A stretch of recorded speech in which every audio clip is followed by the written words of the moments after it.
Hi friends, welcome to Prerana and Sadhana class. ఈరోజు మనం భారతదేశంలో విద్యా చరిత్ర, వివిధ కమిటీలు, విద్యాదేయాల గురించి చెప్పుకుందాం. అయితే దానికంటే ముందు ఒక మోటివేషన్ ఫ్రెండ్స్. ఉదయాన్నే సూర్యుడు చీకటిని పారద్రోలడానికి తన శ్రాయశక్తుల మబ్బులున్నప్పటికీ ట్రై చేస్తూ చీకటిని పారద్రోలుతాడు. అదేవిధంగా మనం కూడా మన జీవితంలో ఉన్న చీకటిని, అంటే బాధల్ని, కష్టాలని పారద్రోలాలి అంటే ఇప్పుడు మేలుకొని చదివితేనే మన భవిష్యత్తు అనేది బాగుంటుంది. అంటే సూర్యుడి ద్వారా ఎంత వెలుతురు అనేది వస్తుందో మన జీవితం ద్వారా మన ఫ్యామిలీకే కాకుండా మన సొసైటీకి కూడా ఎంతో వెలుతురు అనేది వస్తుంది. కాబట్టి ఫ్రెండ్స్, ఇక నుంచైనా టైం వేస్ట్ చేయకుండా ఖచ్చితంగా మీరు కూడా చదివి ఎంతోమంది మేధావులు సాధించినటువంటి ఉద్యోగాలు, ఉపాధ్యాయ ఉద్యోగాలే కాకుండా మరెన్నో ఉద్యోగాలు పడడం జరిగింది. కాబట్టి ప్రతి ఒక్కరూ ఉద్యోగంలో సెటిల్ అవ్వాలని ఆశిస్తూ ఈరోజటి క్లాస్ని నేను ప్రారంభించబోతున్నాను. Okay friends, let's start. భారతదేశంలో విద్యా చరిత్ర, వివిధ కమిటీలు, విద్యాదేయాలు. అయితే మరి ఏమేం కమిటీలు ఉన్నాయి? విద్యకు చాలా విలువైనది అని ఆ కాలం నుంచి ఈ కాలం వరకు కూడా విద్య అంటే ఒక గొప్ప స్థానాన్ని ఆక్రమించింది. భారతీయ సమాజంలో సాంప్రదాయకంగా ఆధ్యాత్మిక విలువలకు ప్రాధాన్యత అనేది ఉన్నది. భారతీయ విద్యా విధానం, దాని చరిత్ర చాలా విలువైనదిగాను ఆసక్తిగాను ఉంటుంది. భారతీయ విద్యా విధానానికి చెందిన చరిత్రను సమగ్రంగా అవగాహన చేసుకోవడానికి చరిత్ర కాలాన్ని ప్రధానంగా 4 రకాలుగా, ఎన్ని రకాలుగా? 4 భాగాలుగా విభజన చేయడం జరిగింది. మరి మొదటి భాగంలో ప్రాచీన యుగంలో విద్యా విధానం అంటే చరిత్ర ప్రారంభం నుంచి క్రీస్తు శకము 12వ శతాబ్దం వరకు. మధ్యయుగంలో విద్యా విధానం ఇది 12వ శతాబ్దం నుండి 16వ శతాబ్దం వరకు. అదేవిధంగా ఆధునిక యుగంలో విద్యా విధానం ఇది 17వ శతాబ్దం నుండి 19వ శతాబ్దం వరకు. లాస్ట్ వన్ స్వాతంత్రానంతరం విద్యా విధానం. ఇది స్వాతంత్రం వచ్చిన నాటి నుండి ప్రారంభం వరకు, అంటే ఇప్పటి వరకు. ప్రాచీన కాలంలో మరి విద్యా విధానం ఎలా ఉంది అని తెలుసుకోే ముందు ప్రాచీన కాలాన్ని మనం చరిత్ర తెలియని రోజుల నుంచి 12వ శతాబ్దం వరకు చెప్పవచ్చు. చరిత్ర తెలియని రోజుల నుంచి అంటే క్రీస్తు పూర్వం 1000 వరకు వేదకాలంగాను, క్రీస్తు పూర్వం 1000 నుంచి క్రీస్తు శకం 500 వరకు ధర్మశాస్త్ర కాలంగాను, అదేవిధంగా క్రీస్తు శకం 500 నుంచి 1200 వరకు పురాణ కాలంగాను చెప్పుకోవచ్చు. వేదకాలం, ఉపనిషత్తుల కాలాలను కలిపి వేదకాలంగాను, ధర్మశాస్త్ర కాలం, పురాణాలను కలిపి వేద కాలానంతర కాలంగాను వర్గీకరించడం జరిగింది. మరి వేదకాలంలో విద్య ఏ విధంగా ఉంది? ప్రపంచంలోనే మొదట భారతదేశంలో విద్యావ్యాప్తి జరిగింది అనడానికి అనేక ఆధారాలు ఉన్నాయి. మనుశ్లోకంలో ఇలా అన్నాడు: ఎతదేన ప్రసూతశ్చ సకాశాద్ గ్రజన్నన స్వశయం చరిత్రం శిశురేను ప్రత్యన సర్వమానవ అని మను తన శ్లోకంలో చెప్పడం జరిగింది. భావం: భారతదేశంలో గల బ్రాహ్మణోత్తములు సత్ప్రవర్తనను కలిగి ఉండి విజ్ఞానాన్ని సముపార్జించి యావత్ ప్రపంచానికి విజ్ఞాన జ్యోతిని అందించారు. చాందోగ్య ఉపనిషత్తులో నారదుడు సవనత్ కుమారులకు ఇలా చెప్పాడు: నేను విద్యను అందించాను. చతుర్వేదాలు, వేదాలకు వేదాలైన ఇతిహాస పురాణాలన్నీ లెక్కించాను.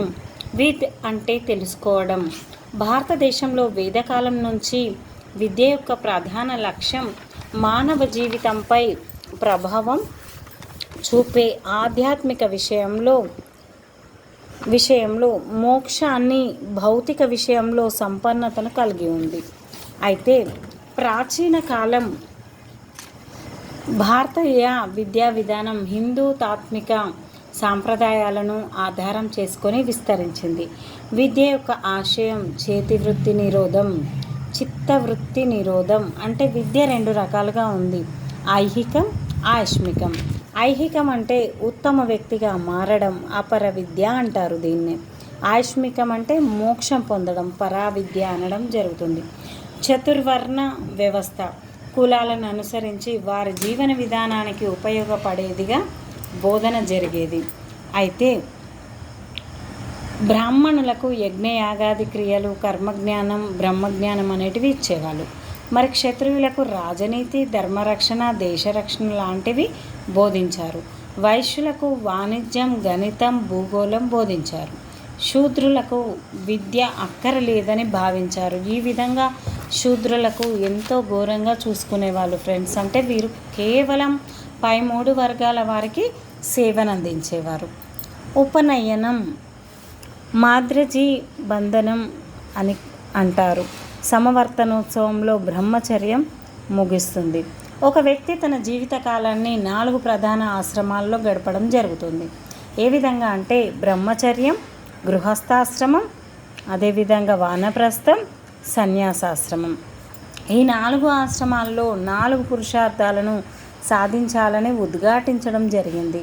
అవి ధర్మం, అర్థం, కామం, మోక్షం. వీటన్నింటిలో ధర్మం చాలా ప్రధానమైనది. వేదకాలపు తొలి దశలో స్త్రీలకు కూడా ఉపనయన కర్మలకు అర్హత ఉండేది. అయితే ఉపనిషత్తులలో గార్గి, మైత్రేయ లాంటి వారు తమ పాండిత్య ప్రతిభలో పేరుగాంచారు. అంటే గార్గి, మైత్రేయ లాంటి వాళ్ళు ఉన్నారన్నట్టు. మనుస్మృతి కాలానికి స్త్రీకి ఉపనయన కర్మలు నిషేధించబడ్డాయి. మనుస్మృతి ఏ కాలంలో నిషేధించబడ్డాయి అంటే మనుస్మృతి కాలంలో స్త్రీకి విద్య అవసరం లేదు అని చెప్పేసి నిషేధించబడడం జరిగింది. గురుకుల విద్య, వేదకాలంలో విద్యా విధానం ముఖ్యంగా ఆశ్రమాల్లో జరిగింది. శిశువు గురువు దగ్గరే ఉంటూ ఆచరణాత్మక విద్యను గడించేవాడు. గురువు అతనికి ఆదర్శమూర్తి, బ్రహ్మానంద స్వరూపుడు. మొదట గురువుగారి గృహమే పాఠశాల, తర్వాతి కాలంలో ఆశ్రమాలుగా మారాయి. 5 సంవత్సరాల వయసులో ఓం నమ శివాయతో విద్యారంభం చేసేవారు. విద్యను వ్యక్తికి చెందిన సంపూర్ణ మూర్తిమత్వాన్ని సాధించే లక్ష్యంతో విద్యా ప్రక్రియ అనేది కొనసాగింది.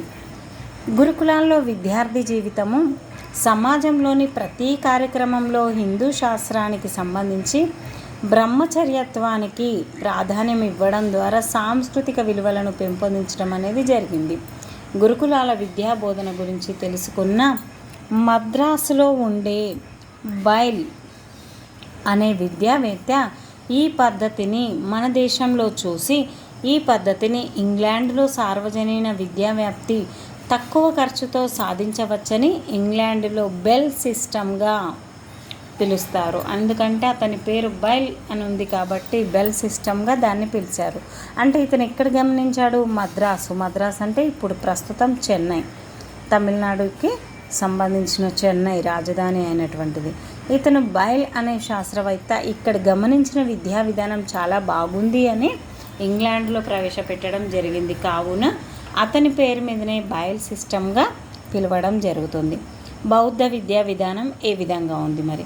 సులభమైన సంస్కారాలు, యజ్ఞయాగాదులు, ఈ విధమైనటువంటి విద్యా విషయాలలో అనేకమైన పక్షపాతం లేకుండా ఉండాలని బౌద్ధ మతాన్ని ప్రజలు ఆదరించారు. నలంద, తక్షశిల, వల్లభి, విక్రమశాల మొదలగు విద్యా సంస్థలు బౌద్ధ కాలం నాటివి.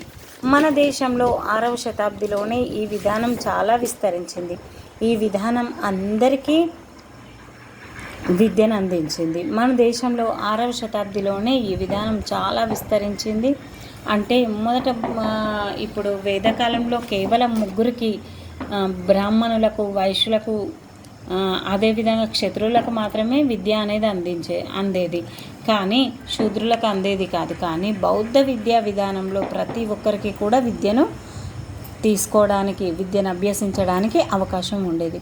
విద్య అభ్యసించడానికి కావాల్సిన వయస్సు 8 సంవత్సరాలు, విద్యాభ్యాస కాలం 12 సంవత్సరాలు. బౌద్ధ విద్యా విధానంలో శిష్యరికం స్వీకరించిన వారిని సమనేరులు అనేవారు. ఈ విధంగా అంటే బౌద్ధ మన వేద కాలంలో విద్య అనేది బ్రాహ్మణులకు 8 సంవత్సరాలుగాను, అదేవిధంగా క్షత్రియులకు 10 సంవత్సరాలుగాను, వైశ్యులకు 12 సంవత్సరాలుగాను ఉండేది. శూద్రులకు అసలు ఉండేదే కాదు. కానీ బౌద్ధ విద్యా విధానంలో కేవలం 8 సంవత్సరాల వయసు నుండే ప్రతి ఒక్కరికి ప్రారంభం అనేది అయ్యేది. అదేవిధంగా వేదకాలంలో మొదట స్త్రీకి విద్య ఉండేది, కానీ తర్వాత కాలంలో ఉండేది కాదు. కానీ బౌద్ధ విద్యా విధానంలో కొద్ది కాలం తర్వాత దాన్ని స్టార్ట్ చేయడం అనేది జరిగింది.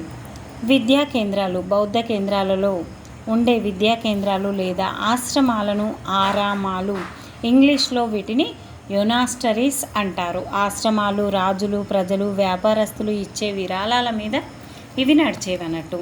విద్యార్థి దశ, బౌద్ధ విద్యా విధానంలో కూడా విద్యార్థి పబ్బజ్జా అనే ఉత్సవంతో ఏ విధంగా అయితే వేదకాలంలో ఉపనయనం అనేది ఉందో బౌద్ధ కాలంలో దీన్ని పబ్బజ్జా అనేవాళ్ళు. ప్రాథమిక విద్యా దశకాలం 8 నుండి 12 సంవత్సరాలు. ఉపాధ్యాయుని అంతస్తు, బౌద్ధ విద్యా విధానంలో ఉపాధ్యాయుడు అమితంగా గౌరవింపబడేవాడు. ఉపాధ్యాయ విద్యార్థి సంబంధం ఏ విధంగా ఉంది మరి?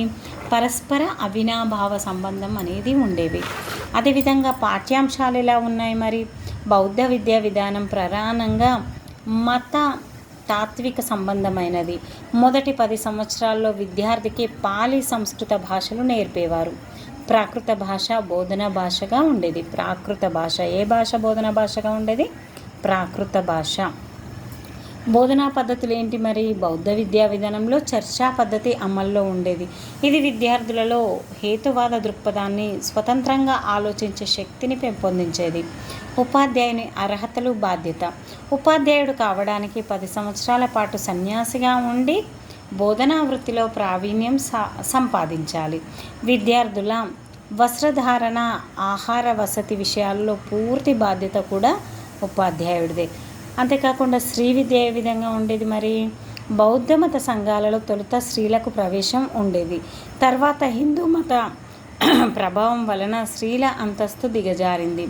బుద్ధుడు శిష్యుడు ఆనంద్ పట్టుదలతో దాదాపు 500 మంది స్త్రీలకు బౌద్ధ విహారాలలో చేర్చుకున్నారు. మొట్టమొదటి స్త్రీ బౌద్ధులలో మాయావతి, గౌతమి మాయావతి గారికి ఇవ్వడం జరిగింది. మొట్టమొదట ఈమె తన శిష్యురాలుగా మారింది. Thank you friends. ఈ వీడియో మీకు నచ్చింది అనుకుంటున్నాను. మరి ఒక వీడియోతో మళ్ళీ వస్తాను. అయితే ఇక్కడ మీరు please like, share, subscribe my channel. నా ఛానల్ని సపోర్ట్ చేస్తూ ఇంతవరకు తీసుకొచ్చినందుకు ప్రతి ఒక్కరికి ధన్యవాదాలు. అయితే ఇంకా ఏవైనా కామెంట్స్ రూపంలో నాకు సజెషన్స్ ఇవ్వాలి అని ఉన్నా, ఏ విధంగా ఇంకా క్లాసెస్ ముందుకు తీసుకెళ్లాలన్నా please advise me friends. Thank you. Please comment me. Thank you everyone. Keep smiling.